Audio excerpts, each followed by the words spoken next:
عزیز دوستو، بزرگوں اور بھائیوں، قرآن مجید فرقان حمید اللہ تعالیٰ کی لاریب اور بے عیب کتاب ہے۔ قرآن مجید فرقان حمید میں جتنی باتیں بھی بیان کی گئی ہیں، ایک ایک لفظ، ایک ایک حرف، ایک ایک جملہ راہ ہدایت کے اتنے سارے راستے کھولتا ہے کہ انسان روشنیاں دیکھتے دیکھتے، حاصل کرتے کرتے اپنے سارے دامن کو کرم سے بھر سکتا ہے۔ قرآن مجید نے بعض چیزیں ایک دفعہ بیان کی، بعض کو 2 دفعہ بیان کیا، لیکن بعض چیزیں قرآن پاک میں ایسی ہیں جسے بار بار بیان کیا گیا۔ کائنات کے رب نے، کائنات کے مالک نے، خلاق عالم نے بعض چیزوں کو بڑی تفصیل کے ساتھ بیان کیا، ان کے تذکرے بار بار کیے۔ اسی طرح بعض شخصیات، بعض انبیاء کرام علیہم السلام ایسے ہیں جن کی حیات مبارکہ کو قرآن پاک نے متعدد جہتوں سے، کئی حوالوں سے بیان کیا، بلکہ اگر میں کہوں کہ ان کی سیرت کے کئی عنوانات قرآن پاک نے مختلف انداز میں بیان کیے تو یہ بات بڑی درست ہوگی۔ حیرت کی بات ہے کہ قرآن مجید کے 30 پاروں میں حضرت ابراہیم علیہ السلام کا بار بار اللہ نے ذکر فرمایا ہے۔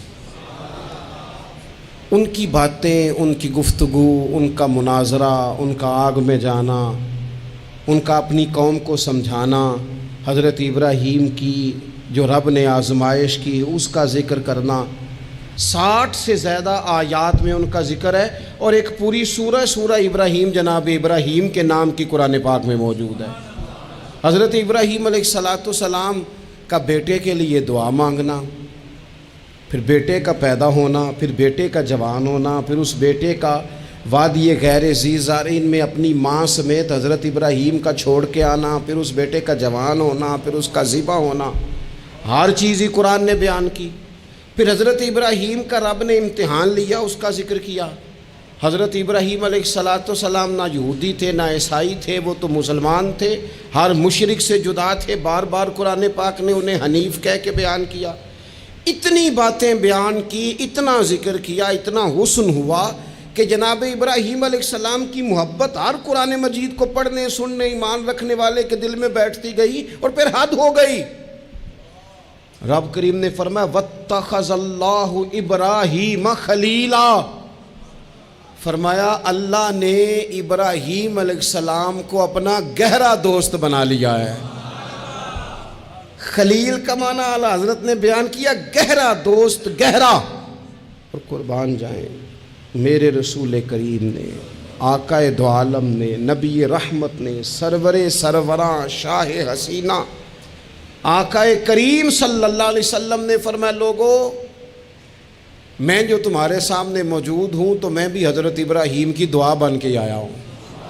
اور حضور فرمانے لگے حضرت ابراہیم کے بالکل مشابہ تم نے دیکھنا ہونا صورت اور سیرت میں، تو فرمایا میں سب سے زیادہ حضرت ابراہیم سے ملتا جلتا ہوں۔ اتنی محبت۔ اب مجھے بتائیے حضرت ابراہیم کا یہ والا تذکرہ سن کے مسلمانوں کے دلوں میں ان کا کتنا کو پیار بیٹھ جاتا ہوگا، کتنی کی محبت چمکتی ہوگی، کتنا کو رنگ نکھرتا ہوگا۔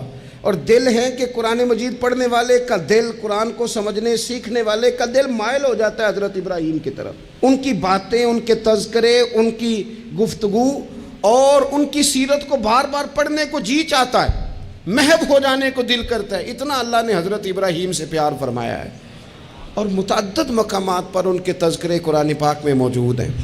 ہمارا یہ ذہن ہونا چاہیے، ہماری یہ سوچ ہونی چاہیے کہ جن چیزوں کو قرآن پاک اس محبت کے ساتھ بیان کرتا ہے، ہمارے دلوں میں وہ محبتیں پوری بیٹھ جائیں، پوری بیٹھ جائیں۔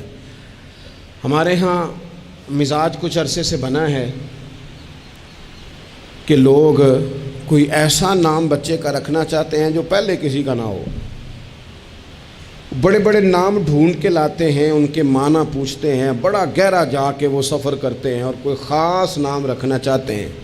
میں اکثر کہتا ہوں کہ اولادوں کے نام یا صحابہ کے ناموں پہ رکھو، یا اہل بیت اطہار کے ناموں پہ رکھو، اور زیادہ برکت لینی ہو تو انبیاء کرام کے ناموں پہ رکھو۔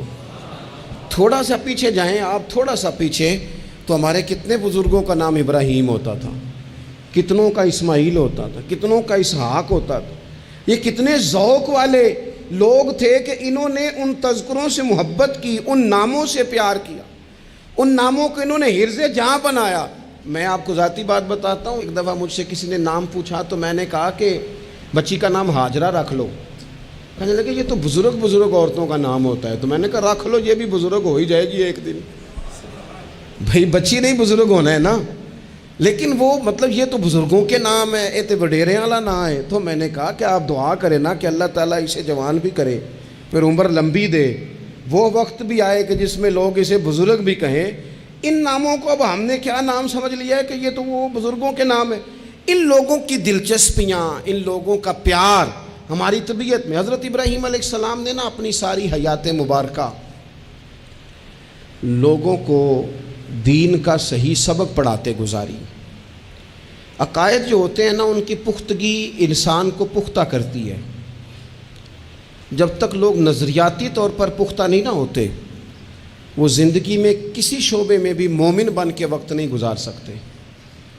لوگوں کا عقیدہ توحید و رسالت اگر پختہ ہو جائے، عقیدہ توحید و رسالت اگر مضبوط ہو جائے، تو یہ جتنے لوگ پریشان ہوتے ہیں کہ پتہ نہیں کو جادو آ گیا ہے، پتہ نہیں کو سازش ہو گئی ہے، پتہ نہیں کو نظر لگ گئی ہے، پتہ نہیں فلانا میرے خلاف کیا کر رہا ہے، ان ساری آزمائشوں سے بندہ باہر آ جاتا ہے۔ عقیدہ ہی بڑا مضبوط ہے۔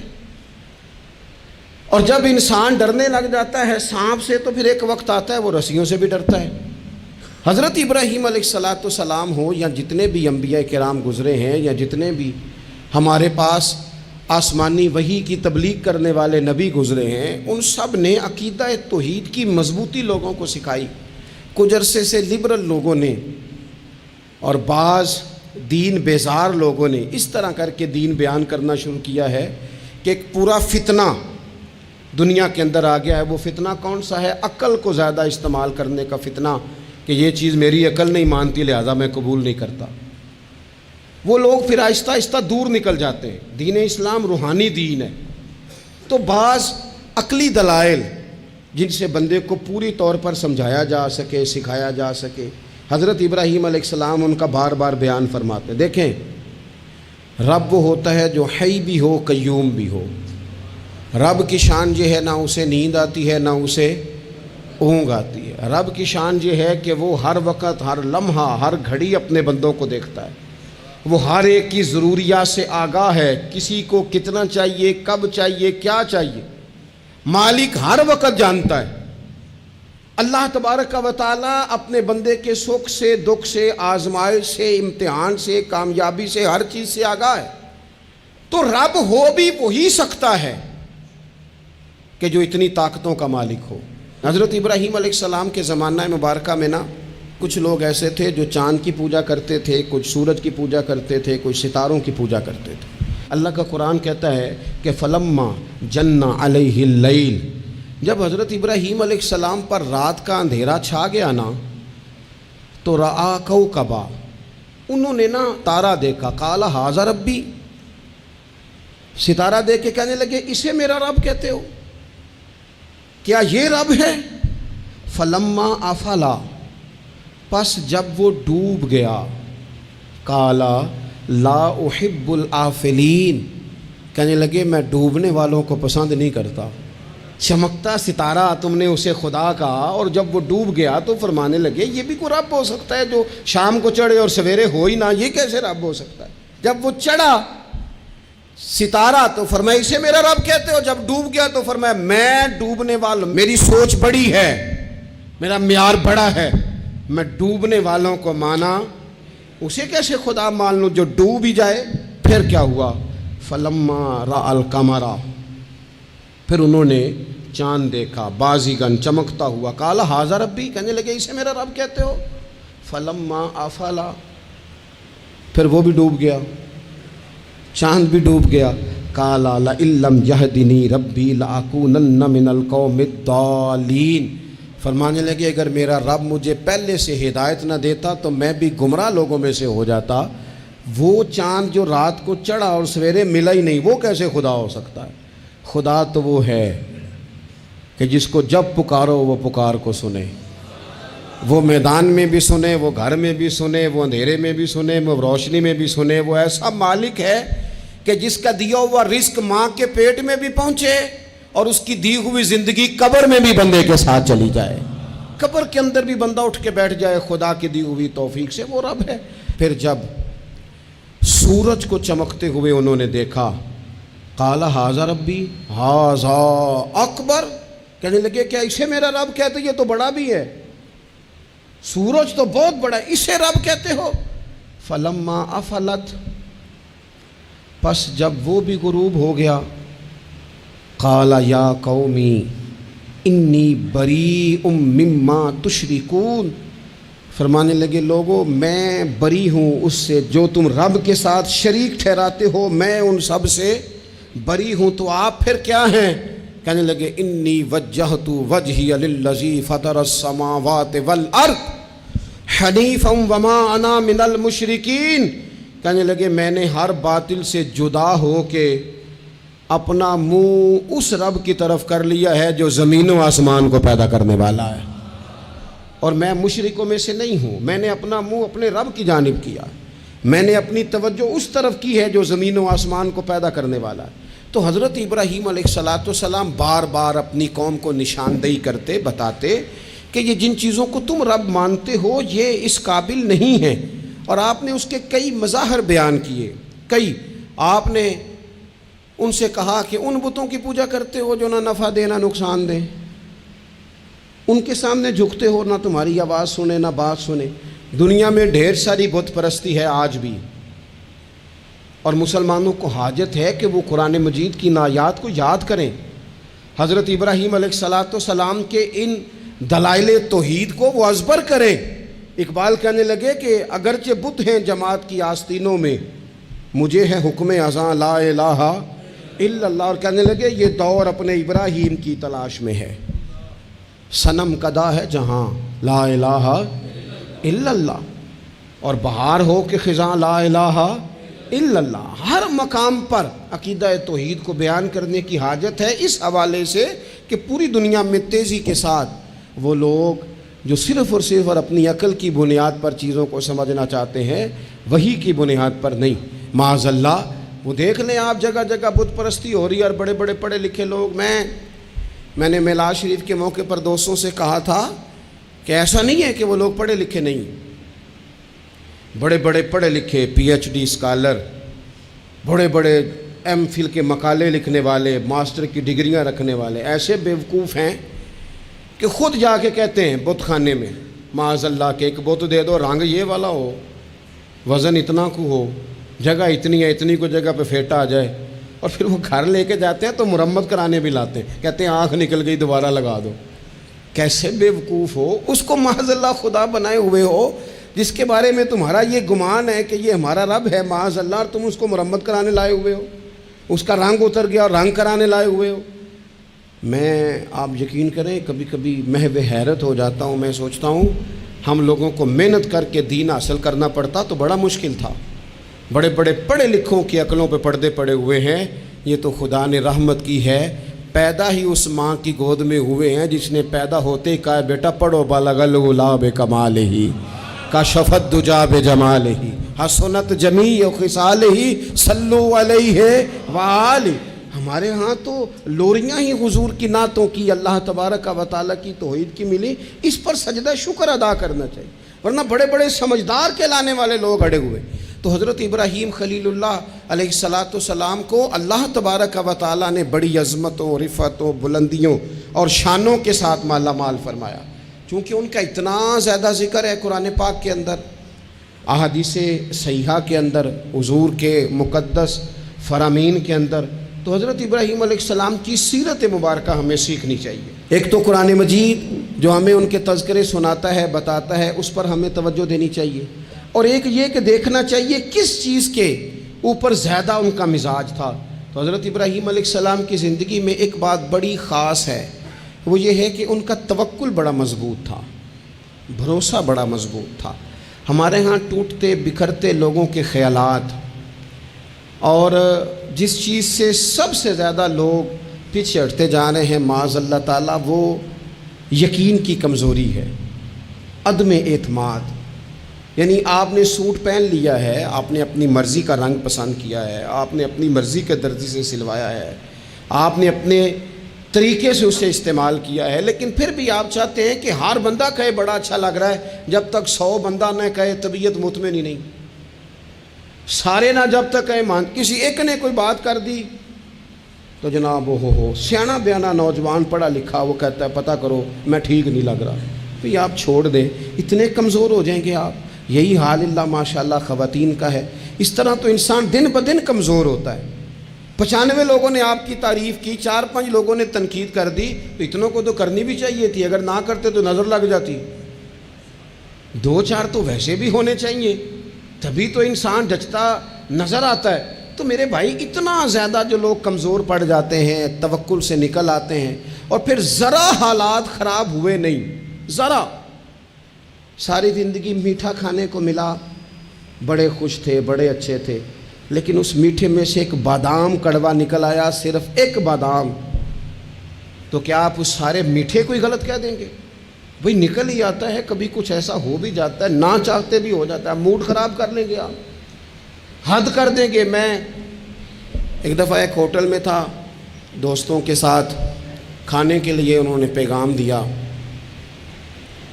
تو پلیٹ آ گئی کھانے والی، تو وہ تھوڑی صاف نہیں تھی، تو صاحب نے تو جلال شروع کر دیا. وہ ویسٹ کوٹ سیدھی کرتے جائیں اور کہیں ہو تمہیں پتہ ہی کوئی نہیں، پیسے کس بات کے لیتے ہو، بلاؤ مینیجر کو، پلاؤ فلانے کو، حد نہیں کرتے نہیں. تو باقی سب انہیں سمجھا رہے تھے تو میں ہنس رہا تھا. وہ آ گئے بیچارے، تو میں نے ان سے کہا آپ جائیے، اللہ تعالیٰ خیر کرے گا، ہم ان کو راضی کر لیتے ہیں. بات مکمل ہوئی تو مجھے کہنے لگے آپ جو ہنسے ہیں اس سے مجھے غصہ آیا ہے. میں نے کہا آپ کو غصہ ہی دلانے کے لیے میں ہنسا تھا. او خدا کے بندے، 4000 روپے کی تو نے روٹی کھانی ہے، اور جتنی گھر میں تیری بات مانی جاتی ہے وہ میرا خیال ہے ہمیں پتہ ہی ہے. یہ آپ جو جھوٹا انا کا بت بنا رہے ہیں نا، جھوٹا، یہ آپ کے اندر کی کمزوری کو ظاہر کر رہا ہے کہ آپ کمزور آدمی ہیں. آپ کو جھوٹا پریشر ڈال کے عزت بنانے کا شوق ہے. آپ باتوں کے سہارے جان بوجھ کے اپنا قد اونچا کر رہے ہیں. یہ قد آپ کا ہے نہیں، اس لیے کہ قد اونچا ہوتا تو یہ تو ہلکی سی پلیٹ کی بات ہے. اور آپ نے ایک آدمی کو جس طرح سے رسوا کر دیا، ابھی وہ جائے گا، اس کی کلاس لگ جائے گی، ہو سکتا ہے اس کی تنخواہ کٹ جائے، ممکن ہے بیچارے کو چھٹی ہو جائے. اگر آپ کا قد اونچا ہوتا تو پھر رنگ اور ہوتا، پھر آپ اسے کہتے کہ رب میری بڑی معاف کرتا ہے، میں بھی کئی لوگوں کی معاف کر دوں گا. لیکن یہ تو جھوٹی انا کے لوگوں نے، ہمارے اندر وہ جو یقین کی کمزوری ہے، ہمارا خیال، دیکھو عزت اللہ دیتا ہے، وہ کہانیاں بنا کے لینی ہے، لوگوں کے سامنے اپنا جعلی روب پیدا کر کے لینی ہے. کبھی بھی یہ کام نہ کریں، یہ انسان کو کمزور کرتا ہے. آپ کے جانے کے بعد پھر جو آپ پر تبصرے ہوتے ہیں وہ سننے قابل ہوتے ہیں کہ دیکھو یہ اس بندے کی حیثیت ہے، کیا کرنا چاہ رہا ہے یہ. حضرت ابراہیم کی زندگی میں مضبوط توکل، اور یہ ضروری نہیں کہ آپ کے پیچھے ہزاروں لوگ ہی ہوں، سینکڑوں لوگ ہی ہوں تو تبھی کام بنتا ہے. ہر کام کو جمہوریت کے رنگ میں نہ تولے. عزیز بھائی، حضرت ابراہیم کو آگ میں ڈالا جا رہا تھا، ایک بندہ بھی نہیں تھا. خدا را غور کرنا، ایک بھی نہیں تھا جو کہتا کہ خلیل کو آگ میں نہ ڈالو. لیکن جب منجنیق تیار ہو گئی، حضرت ابراہیم کو رکھ لیا. کبھی تو بندے کا حوصلہ ٹوٹتا ہے نا، کبھی تو وہ کمزور پڑتا ہے، لیکن یہ نہیں پڑتے، یہ خلیل اللہ ہیں. جب آپ کو انشراح صدر ہو جائے، آگ میں ڈالا جا رہا ہے، جا رہے ہیں، حضرت جبریل امین حاضر ہو کے کہتے ہیں چلو کوئی حکم کر دیں. فرمانے لگے حکم تو ہے پر جبریل تیرے لیے کوئی نہیں. خدا را مسلمانوں اس پر کبھی غور کرو. ساری زندگی کہا رب راضی ہو جائے، رب راضی ہو جائے، کبھی خود بھی تو رب سے راضی ہو کے دیکھو نا. رضی اللہ عنہم ورضوا عنہ. اللہ نے مومن کی شان یہ بیان کی ہے کہ اس سے اللہ راضی ہوتا ہے اور وہ اپنے اللہ سے راضی ہوتا ہے. صحابہ سے اللہ راضی تھا اور صحابہ بھی اپنے اللہ سے. حضرت سفیان ثوری دعا مانگ رہے تھے، یا اللہ راضی ہو جا، یا اللہ راضی ہو جا، یا اللہ راضی ہو جا. تو حضرت رابعہ بصریہ پردے کے پیچھے تھی، انہیں جلال آ گیا، کہنے لگی سفیان بس کر، آپ کہنے لگے رابعہ تجھے کیا ہوا، تو کیوں غصہ کر رہی ہے؟ کہنے لگی اپنے رکھ ہاتھ سینے پر اور بتا تو اپنے رب سے راضی ہے؟ تو روز کہتا ہے فلاں شے چاہیے فلاں، پہلے تو راضی ہو نا۔ فرمانے لگی تو ہی آج تک راضی نہیں، پہلے تو کہہ مالک تو نے جس حال میں رکھا ہے میں راضی ہوں، تو راضی ہو، وہ تو کریم ہی بڑا ہے، تیرے 2 آنسوؤں سے بھی راضی ہو جائے گا، تو ہی نہیں راضی ہو رہا۔ آپ ذرا اس کا ذائقہ لیں۔ حضرت جبریل امین علیہ السلام نے کہا کوئی حکم؟ فرمایا تیرے لیے کوئی حکم نہیں۔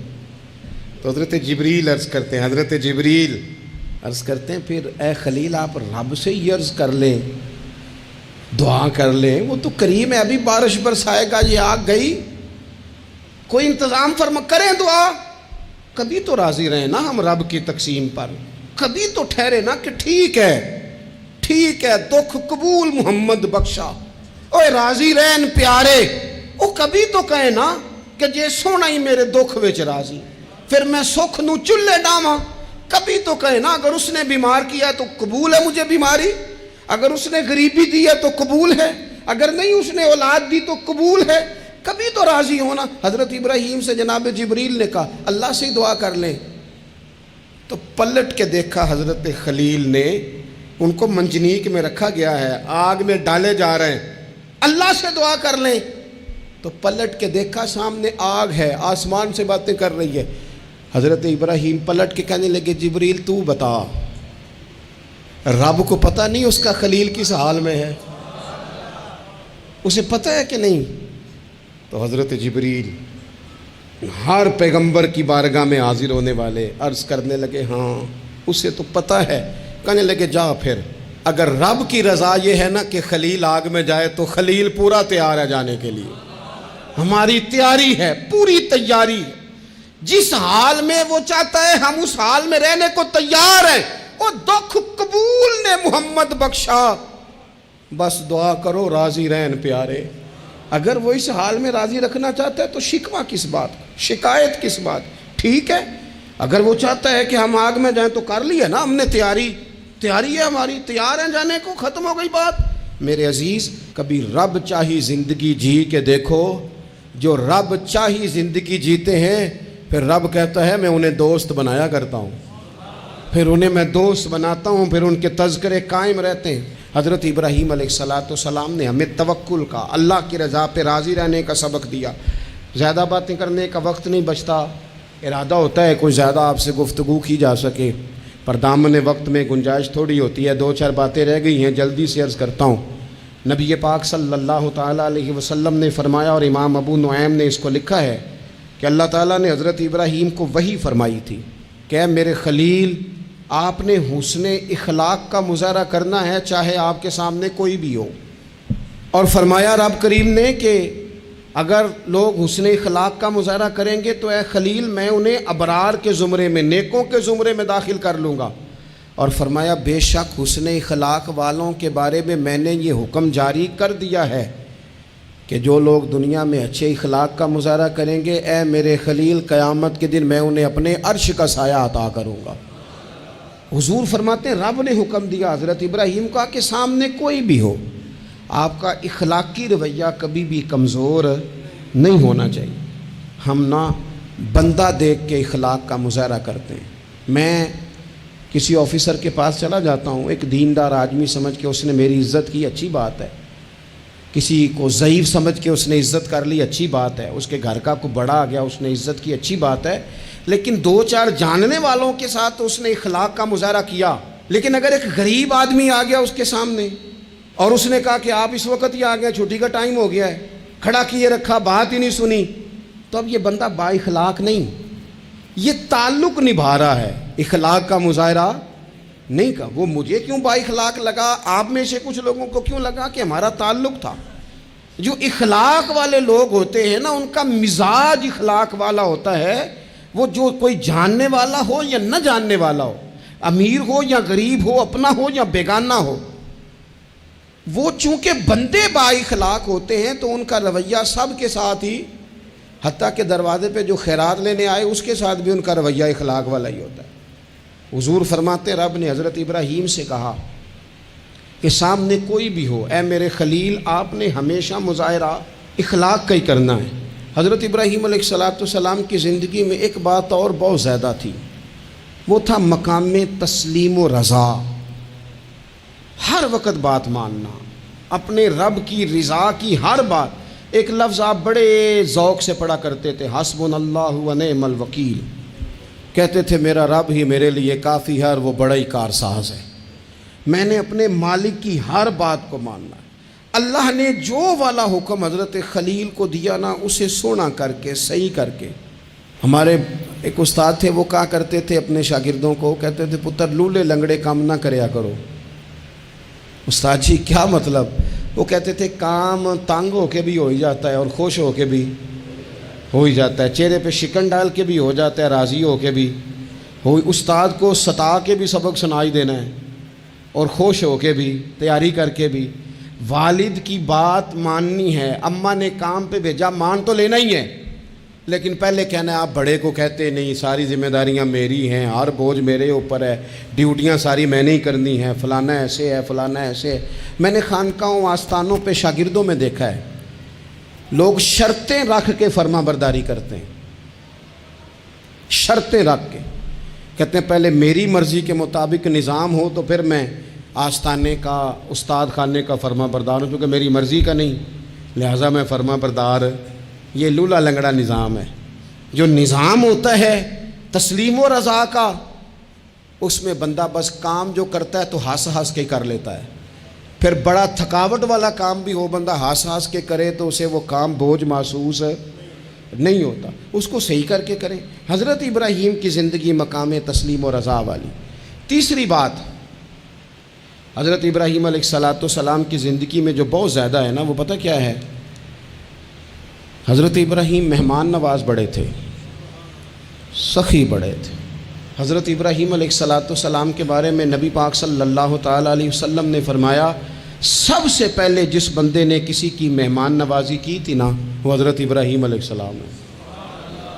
اس کا ایک معنی علماء نے یہ بھی اس حدیث کا بیان کیا کہ جس نے سونی کر کے، مسجہ کر کے، خوبصورت کر کے، تیار کر کے، عزت کے ساتھ، آنر کے ساتھ کسی مہمان کو سب سے پہلے کسی نے اس اہتمام سے کھانا کھلایا، وہ حضرت ابراہیم علیہ السلام ہے۔ زبردست مہمان نواز تھے، زبردست۔ اپنے گھر کے 4 دروازے بنائے ہوئے تھے، 4، اور فرماتے تھے میری خواہش ہے کہ چاروں طرف سے مہمان آئیں، روٹیاں پکتی رہیں، دنیا کھاتی رہے، دنیا آوے کھا کھا جاوے، راضی ہوئے بلا، آئیں لوگ کھائیں، یہ میری خواہش ہے۔ روٹی کھلاؤ، روٹی کھلاؤ، روٹی کھلاؤ، لنگر کھلاؤ۔ حضور صلی اللہ علیہ وسلم سے پوچھا گیا یا رسول اللہ بہترین مسلمان کون ہے؟ تو حضور نے فرمایا جو سلام لینے میں پہل کرے اور کھانا زیادہ کھلائے، کھانا کھلائے، جو جس کا مزاج ہو کھانا کھلانے کا، طبیعت ہو کھانا کھلانے۔ حضرت ابراہیم علیہ السلام اتنی مہمان نوازی کرتے کہ نبی پاک صلی اللہ علیہ وسلم نے فرمایا یہ ترغیب و ترہیب میں موجود ہے۔ حضور علیہ السلام نے فرمایا کہ اللہ تعالیٰ نے حضرت ابراہیم علیہ السلام سے ایک دفعہ فرمایا، ابراہیم یہ جو آپ کو اپنا خلیل بنایا ہے نا، یہ اس لیے بنایا ہے کہ آپ کے دل مخلوق کے حق میں بڑے نرم ہیں، آپ مہمان نوازی بڑی کرتے ہیں، اور کبھی کبھی مشکل حالات ہوتے ہیں نا، ٹف حالات، ان میں بھی مہمان نوازی کرتے، ان میں بھی پانی پلاتے، کھانا کھلاتے، لوگوں کو اس دور کی ضروریات کے مطابق لوگوں کو دیکھتے۔ ہمارے نا پورا باب ہے حدیث پاک میں، بخاری مسلم میں، کہ بندہ ہمیشہ دل کا غنی ہوتا ہے۔ دلوں میں کبھی گنجائش بن جائے نا، دلوں میں، تو جیبوں میں بھی اللہ بنا ہی دیتا ہے۔ اپنے دلوں میں گنجائش بنائیں لوگوں کے لیے، اپنی طبیعتوں میں گنجائش۔ ہماری طبیعتوں میں گنجائش نہیں ہوتی، اللہ تعالیٰ بعض بندوں کو نواز دیتا ہے، انہیں چاہیے کہ وہ گنجائش رکھیں، کشادہ کریں اپنے دل کو، سینے کو۔ حضرت ابراہیم علیہ السلام نے نا ایک دفعہ قحط ہو گیا تھا، تو مہمان تو اب آئے بیٹھے تھے، بلکہ ان دنوں میں مہمان زیادہ بڑھ جاتے ہیں، کئی دفعہ زیادہ لوگ آ جاتے ہیں۔ اب وہ قحط کا زمانہ تھا، بہت ساری جگہوں پہ فصل ہی نہیں تھی، اناج ہی نہیں تھا، تو مہمان زیادہ ہو گئے۔ اب حضرت سارہ جناب ہاجرہ گھر میں موجود ہیں اور لوگوں کی لائنیں لگی ہوئی ہیں۔ حضرت ابراہیم علیہ السلام کا مصر میں ایک دوست تھا، حضرت حکیم الامت نے اس کو لکھا ہے، آپ نے نا اس کو کچھ سامان بھیجا، بوریاں بھیجی، فرمایا یار تیرے پاس گندم ہے تو ذرا گندم کی بھر دے بوریاں، مہمان بڑے آ گئے ہیں، روٹی کھلانی ہے لوگوں کو۔ حضرت ابراہیم نے وہ چند